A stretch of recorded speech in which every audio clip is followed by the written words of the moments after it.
session that we will be having now on this stage is going to be a fireside chat representing India to the world, sports, storytelling, and influence. Yesterday, we had Mr. Virendra Sehwag, who shared some sports stories from his journey. And as visitors, of course, we all enjoyed each one of them. And similarly, we have another sports personality now taking stage. I would like to invite our host, Mr. Chirag Patel, MD and founder, Triarchh Ventures, and our speaker, an Indian retired tennis player and sports commentator, Mr. Vijay Amritraj.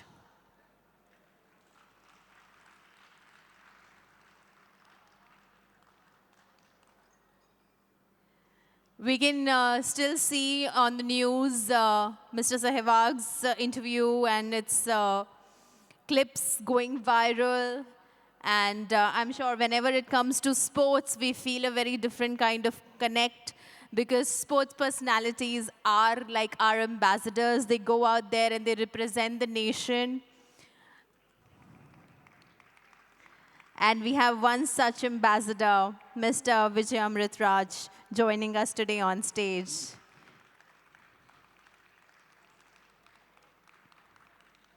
I'm sure we are really, really looking forward to hearing him. I would request our host, Mr. Chirag, to welcome Mr. Vijay with a memento of the Rajasthan DigiFest and the 10th Thai Global Summit.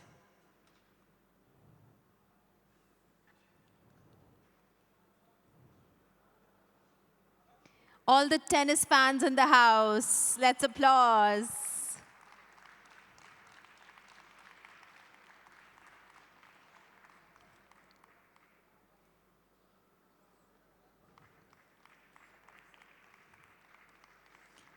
Thank you, and over to our host.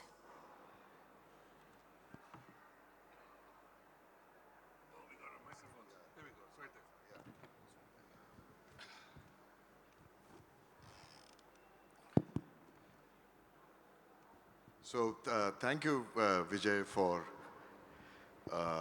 spending your personal time on your holiday and coming and gracing this occasion. We've spent the whole morning talking to you about what Thai Global Summit and Rajasthan DigiFest is all about. But just for the audience, Vijay is a sporting legend. He's a global citizen. He is a humanitarian, he's a brand protagonist, and a lot more. And I'll try and unpack some of his life's journey in about 20 minutes, but I don't think I will do full justice. So please forgive me if I miss out on certain aspects of your life. So to begin with, a lot of the people here in the room are entrepreneurs. And entrepreneurs is risk-taking. And your story 50 years ago about this whole risk-taking and sort of overcoming the challenges in India when you started your career, if you can just throw some light on that, and what did it mean to you, why did you take that risk, and what were the outcomes? Well, first of all, I'm delighted to be in Jaipur. Thank you so much. This is the hospitality in Rajasthan. The city of Jaipur is just, it is what it is. It's sheer magic. So, thank you. I played here many, many years ago. I've always enjoyed playing here in the past. But I have to tell you that I always preferred to play here in the summertime. The cold gets a hold of me pretty good. Okay? Yeah. I grew up in the city of Chennai, of course. I'm from Chennai. I grew up there, did my schooling there, my college there, and so on. And at a very early years of my life, I had a severe lung issue, mainly a very, very bad issue of asthma. And so I spent a lot of time in and out of hospital and so on, with IVs and so on. Finally, the doctors said this guy should play an outdoor sport to actually open up his lungs to be able to go out and go back to school. And that's the way I got started in tennis. And tennis was meant to give me good health to be able to go back to school. And for whatever reason, it took a different turn. I always wanted to be a doctor. And I was very keen on being a doctor. I thought it was the noblest profession of all. And you know, when you're growing up in those days, doctor, lawyer, engineer, that was it. Today, when you get to a point of investors and startups and private equity and the aspects of where the world has come to, and the leader in startups is basically in India. And so when I look at these incredibly talented youngsters focused so much on their own product and their own line of thinking, the creative element of it, I think the world's riskiest startup was what I ended up doing when I grew up. And if someone said to me in those days, you know, I'll give you 5% ROI on what you're going to become, I would have taken it then. But then, as history has proven, it's been quite different. Fantastic. And if you could just shed some light on the early years and what took you to the US. And let me just flesh this out a bit for you. A lot of the founders in the lot of sort of the last 20, 30 years, they've gone to seek global markets for customers, for resources. And you in the 70s chose to go, to the US. So just tell us, what were you thinking? What was your frame of mind? Why did you do that? And is there a lesson for us to all learn even today from your experience 40, 50 years ago? I think the first thing for me was the fact that I became the #1 in India at a fairly young age in my late teens, and then eventually the best in Asia for 14, 15 years. And so the next stop was to make it in the world of sport globally. And the place to go in those days was either the west coast of the US or the southeastern coast of the United States, which is Florida, where the best tennis was played in those days. And today, of course, it's mainly Europe. But at the end of the day, I ended up there to be able to compete with the best so that I would get better. And needless to say, in the first year that I did that, the 12 months, I got my brains handed to me on a regular basis and got beaten so badly across the entire 12 months. But I always literally told myself, along with the coach at that time, that I would not lose to this guy again. What is going to make me come back and not lose to this guy again, having lost to him this particular year? And by the time the following year came around, I ended up being in the world's top 10. So it took 1 year to do that, but which is a very, very short period of time. That's right. The most important thing, though, Chirag, was the fact that I got the opportunity to play Davis Cup for India. And when you play Davis Cup for India, the equation changes to such a great extent for a variety of reasons. One, it brings out the best in you because simple fact of the anthem being played, the tricolor being flown, those made the difference to my performance. And I knew that wherever I played, of course, in India, came out in droves in the 70s and 80s. Internationally, Indians in that city would come out in droves to watch me playing. And I knew personally, through experience, that if I played 60 to 70% of my game, the Indians there were going to take me the other 30, 40%. Sure. And for the sake of the audience, a little bit of fact-finding happened this morning. So Vijay still holds an Indian passport after 40 or 50 years. And I think you need to understand why he does that. And Vijay, if you can just talk about that, please. That was very moving, what you said this morning. Well, I've lived overseas for 45 years, but I think I always feel that, you can take the Indian out of India, but you can't take India out of the Indian. It's not possible. It's never happened before, and I don't think it'll happen again. Wherever I go, I can survive without Indian food for 24 hours. That's it. I must have my Indian food every day. And we grew up with that. It remains with me. But I think more than anything else, I played Davis Cup for such a long period of time that wherever I played, the Indian flag was flown and the Indian anthem was sung. So it's kind of very in me. It's always remained in me. So for me to change my passport was never a question. So I think that's an important lesson that we all need to learn, that let's not try and change our identity and suit the current environment. You stuck to maintaining your identity, and I think you got a sense of pride when the national anthem was played during sports as well.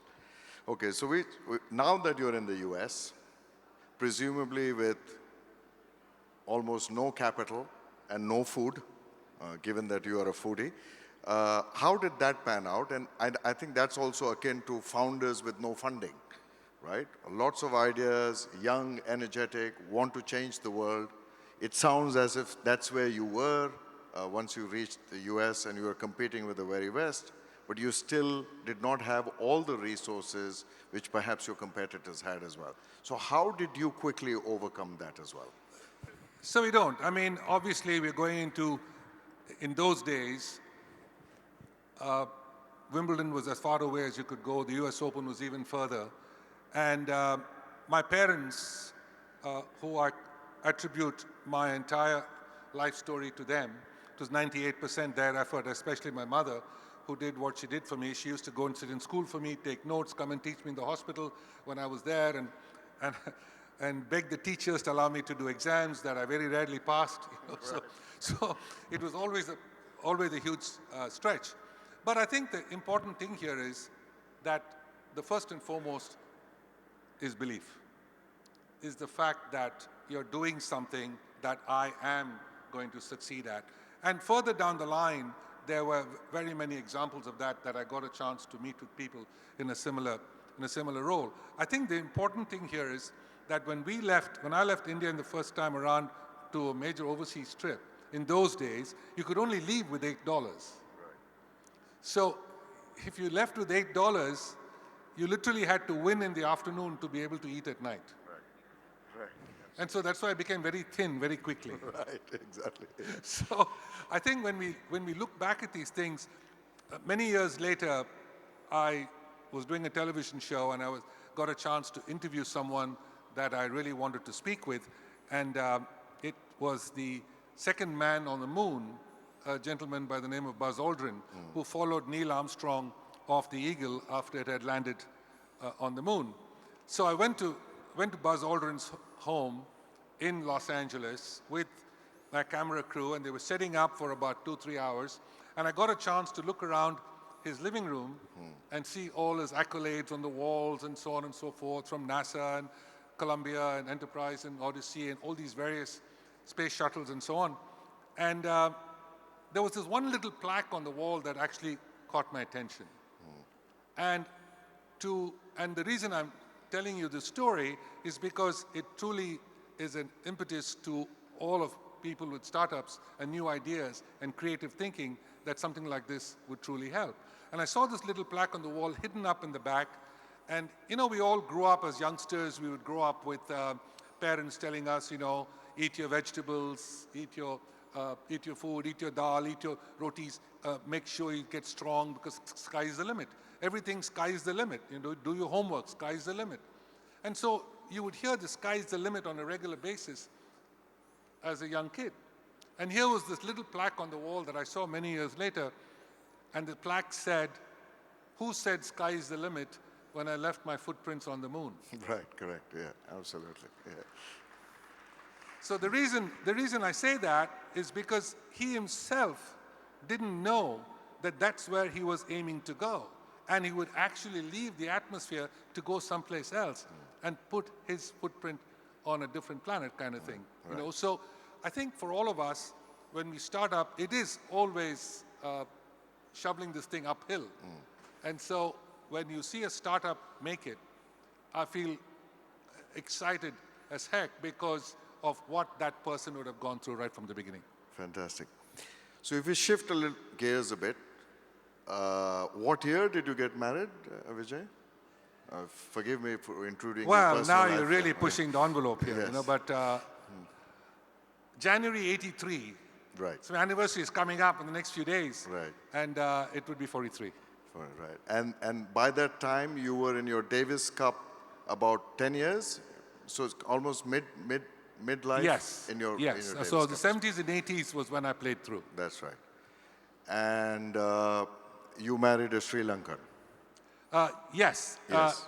Originally from India, but Lived in she Sri grew Lanka. up in Sri Lanka. That's right. Parents were from there. Yeah. Father was from southern part of India in Tamil Nadu. And she grew up there, went to school in India. And you And- fell in love with her, or what was the story? You're getting awfully personal now. Yes, It's just, absolutely. but it was actually, I would venture to say, use the word loosely, but semi-arranged. That's right, yes. Hybrid. It's a hybrid sort of Yeah, model, yeah. setting you up. Right, yeah, yeah. And it was the toughest match I ever played, Right, right. but thankfully it's gone the distance, And or she- 5 sets as we And said. she's still with you, so that's a... Thankfully, she wakes up every morning and, says yes, so I guess yes. That's right, that's right. Now, I brought this personal point up because I have something which I want to show the audience. So the production team over there, Tarun, Mahendra, guys, hello? Production team, can you play that 30-second clip, please? Can you just play this? Some of you may have seen this, some of you may have observed this, but if you want to see what's going on behind.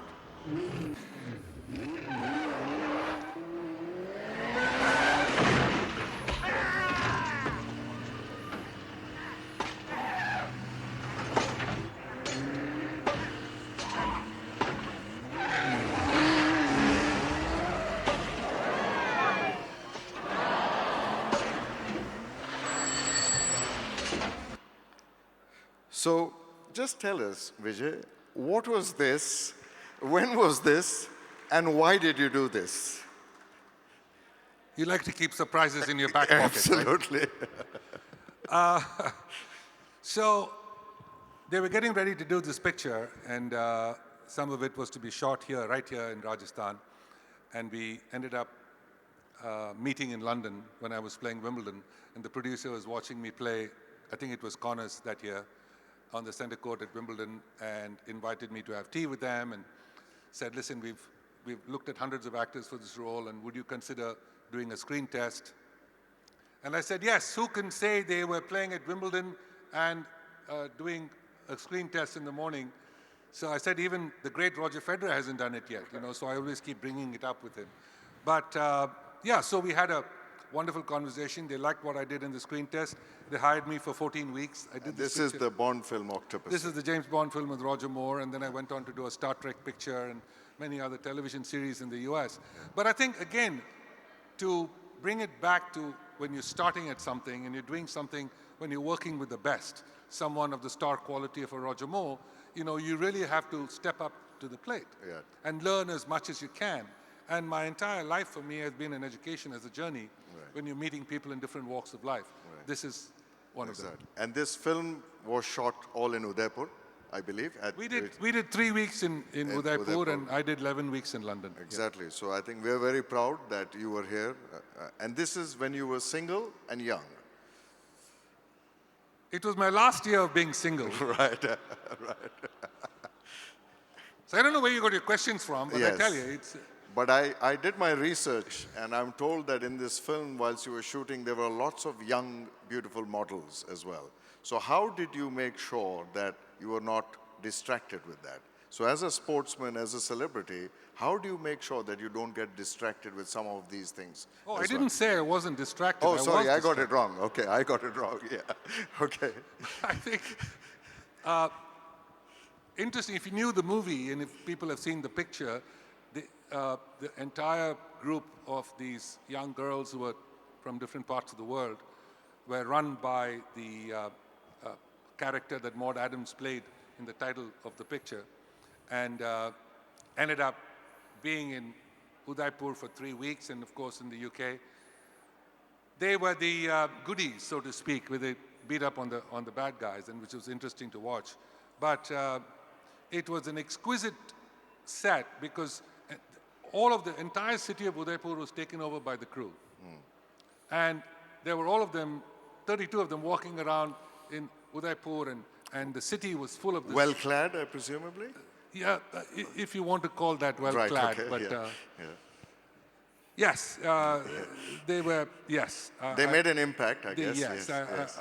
my answers would be different after 7 p.m. But Yes, yeah. in any event, I think that they enjoyed India to such an extent, enjoyed Rajasthan to such an extent. I think so many of them had come back after that to visit. Yeah, sure. Fantastic. So, Davis Cup, how many years? You 20 years. 20 Yes, years yes. as well. Round of applause.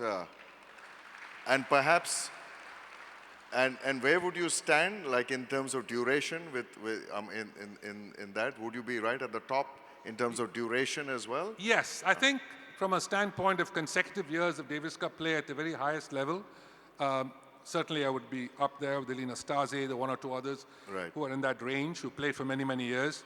But again, you know, when you look back at Davis Cup and Wimbledon, which is the two reasons why I played the game, money had not come into the game till much later, as I started through my early 70s and 80s. But the interesting thing was the passion for the game was so strong and the representation of India was so strong that these are the two places where, as far as I was concerned, it was never me. My name existed, but the most important factor in these two events, Wimbledon and Davis Cup, was the fact that I was Indian. Right. That was the most important part of it. Right. Everything else was secondary. Right, You know? right. So I felt very strongly about it, and as far as you know, wearing the flag on your back when you play Davis Cup made a huge difference to the way I played as well, for whatever reason. You put yourself into difficult, precarious positions when you play an individual sport. There's nobody to help you. You're out there by yourself. Whereas in basketball and in cricket and football and all of the team sports, one guy can come out, the other guy can go in, and so on and so forth. But there's a team concept that evolves, you know. If you play well today and I play badly, we can still win, kind of thing, you know. Whereas in our sport, if Federer is having a problem on court, it's difficult for him to recover unless he fixes it. That's right. So issues with the lung, with asthma. You played this sport. I'm just trying to summarize what you just said. And you lasted for 20 years, right at the top. And I think a lot of people will agree here in this room that institutional building is that resilience, that tenacity over a long period of time. And I think you are a classic ambassador or a source of influence or inspiration. Tell us about the work which you've been doing for many years, I believe, now with the United Nations. If you can just give a short perspective of what led you to do that, and what are you doing with that, and what have you achieved so far? Well, I think the important aspect of, even for a group like the UN, at the time of Kofi Annan, who was the Secretary General, who's now passed on, he appointed 5 members as messengers of peace for the United Nations. And the 5 of us that he appointed was myself, Luciana Pavarotti, the opera singer, Italian opera Italian, singers, yeah. Muhammad Ali, Michael Douglas, the actor, and Elie Wiesel, the Nobel laureate and Holocaust survivor. And I think the most important aspect of that was to represent the UN globally, and him in particular, to areas where he couldn't visit. And so it gave me an opportunity to go to places I had never been to, because we never had tournaments in these various cities. And that was truly an eye-opener, where the true heroes of today's world exist and how they perform. One of my first early visits as a messenger of peace was to 48 hours after the earthquake in Bhuj in western Gujarat in 2001. Right. And I was on the ground 48 hours after it happened. And the amazing, my vision was completely baffled, because I saw these incredible women walking around with a bottled water and a cell phone and making life start again for families that didn't have it. Yes. And that was truly an eye-opener. And are you still associated with No, that? I served for 7 years. For 7 years. Yes. That's right. And During Kofi Annan's term. Louis Kofi. And that was obviously, I think, sort of perhaps what I would call it as foundational work, inspirational work. Now let's go into a little bit of commerce and money, because we are all, investors and entrepreneurs here. So you became a brand ambassador for what? How many brands and which ones? I have been a brand ambassador for several companies, but the one I'm most proud about, of course, is being 25 years with Rolex. Rolex. And they again are one of the finest companies I know, for the simple reason that they do so much for the welfare of the planet, the welfare of the underprivileged, the welfare of children, the welfare of single mothers. They do incredible amount of work that also are able to expose new talent in different walks of life. They have new initiatives, but they do it so privately and so wonderfully.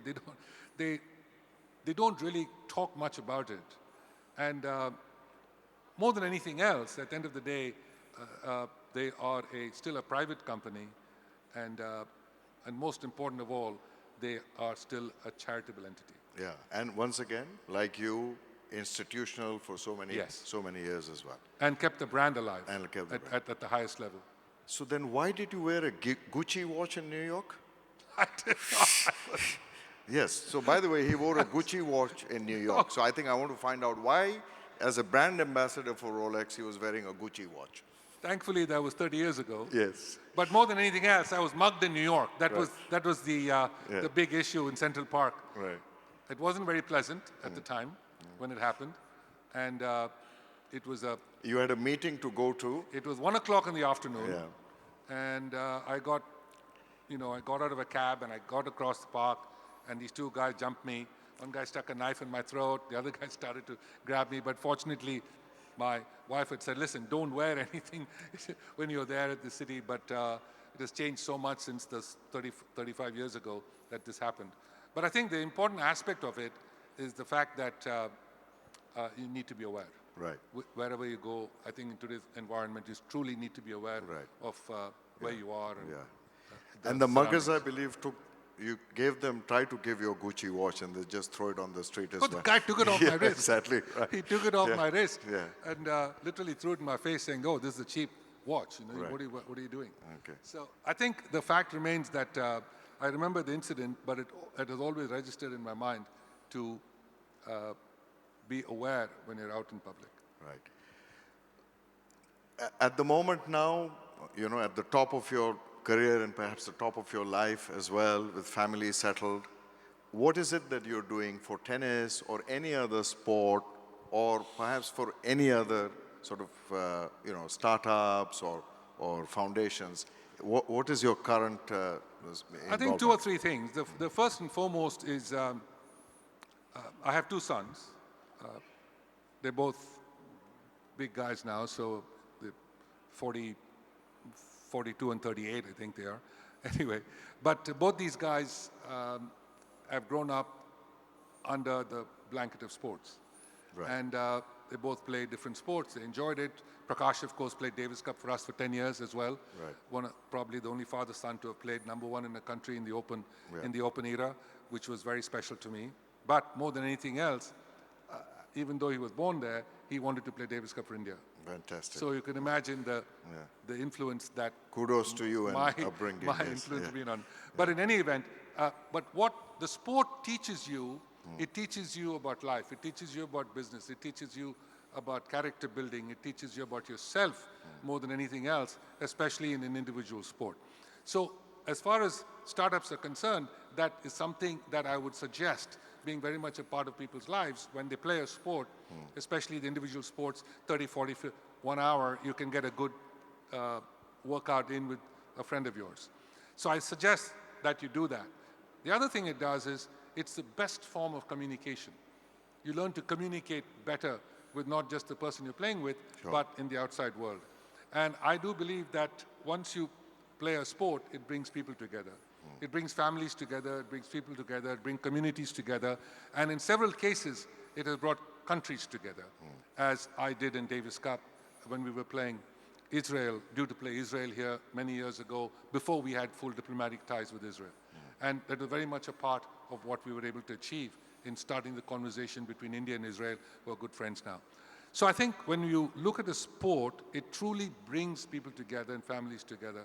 And when someone asked me the other day in a news article as to what would you consider your greatest success, it was very easy for me, because I always say that my greatest success is the fact that both my sons call me every day. Right, fantastic, fantastic. So before we end, Vijay, and a lot of celebrities, I think, go through this process. So I've just aped something from some of the shows I've seen. So we'll do a little bit of a Q&A.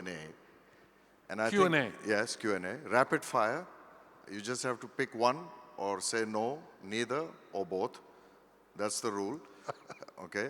And I'm hoping that through that, we will understand you a lot better as well. That's the sort of the tricky part. So before I say yes to answering these questions, do we have the ability to edit? Well, we'll talk about that. If I get a Rolex watch, maybe I can figure that one out as well. So, love one or love all? Love all. Love all. Okay, great, excellent. Lungs or the heart? You can't live without either. Yeah, good. But you need to pick one or say both? Oh, both. Both, excellent. Okay, perfect. Udaipur, Chennai, or Los Angeles? Ouch. Okay, India. let me help you. India. Let me help you. Which city is more attractive, Udaipur, Chennai, or Los Angeles? And I hope you say the first one. No, listen, I obviously haven't lived in Udaipur, but the time I spent 32 in models, Udaipur, yeah. tough to beat. Tough to beat, yeah? Excellent. Thank you. So a lot of people will be very happy to hear that as well. A man with an orange puffy hair, or a man who's got white hair and beard? You. No, You. No, wrong answer. Wrong You have to- answer. out of the two, which one? The I- orange puffy hair, I hope you know who I'm talking about. Orange puffy hair. Or the man who's got white hair and gray. Yes, White but beard. he didn't say orange puffy hair and And something else? Obese. Yeah, obese. Yeah, exactly. You can say neither, or you can say both. I'll go with the white hair and With the white hair, beard, okay. yeah. That's a politically correct answer. Well done. The last one is cricket or gambling? Sorry? Cricket or gambling? Cricket or gambling? Gambling. Gambling. Gamble- yeah. gamble yeah, as a yeah, yeah. I mean, are you talking both sports? Or? That's for you to. That's for you to say. Well, that's up for debate. But I think the easy answer would be one-day cricket. Right. Right. That's probably the easy answer. Right. But the traditional answer would be to also stay with Test cricket. That's right. That's right. And I think the purists would say that the Test cricket. Yes, often we say, should we continue having 5 sets in tennis? That's right. Best of 5 sets at the Grand Slams. Yeah. But that tells the difference between the men and the boys, you know. That's right. If you want to lengthen someone's career, Yeah. then keep the matches down to 3 sets. That's right. The reason all the top players have continued to play only singles Yeah. is because it lengthens their career. So you don't have to play, 10 matches in 1 week. You can just Right. play 5. Yeah. Or alternatively, you can gamble. Alternatively, you can gamble. Gamble, yeah. But you have to get off the seat once in a while. That's right. Yes, exactly. So well done. So I guess that's it for me. I think I have had a wonderful session with you, Vijay. Really great knowing you, both here on the stage and off the stage as well. And we really hope that you come and grace us in the future, the entire Thai community, the Rajasthan government, And your last words as well, please. Can I just add, Chirag, to that? First of all, honestly enjoyed talking with Thank you, you, sir. all day today. Sorry to have taken up so much That's of your fine. time. My honor. But more than anything else, I do want to say a big thank you to Mahavir and Vijay Menon and everyone who invited me to come here and be a part of this incredible event, the Thai Global Summit here in Jaipur. As I said earlier, I've played in Rajasthan many, many times. I've been here on numerous occasions. My wife and I have been here several times, and it truly holds a very special place in our heart because of the beauty of it, and most importantly, the people. And I think the hospitality, the way you welcome people here in this great state makes it a lot easier to be able to talk about it overseas. And I think that's exactly the people who come and visit a state like Rajasthan across this great state, and to go abroad and talk about it, talk about the places you need to visit. It's not just making the three-way trip in the north, but just making sure that you visit certain places that are quite special. So thank you to the people of Jaipur, to the incredible state of Rajasthan, and of course to the government for being a partner in this incredible event. Thank you very much to Thai. Fantastic. Thank you very much, sir.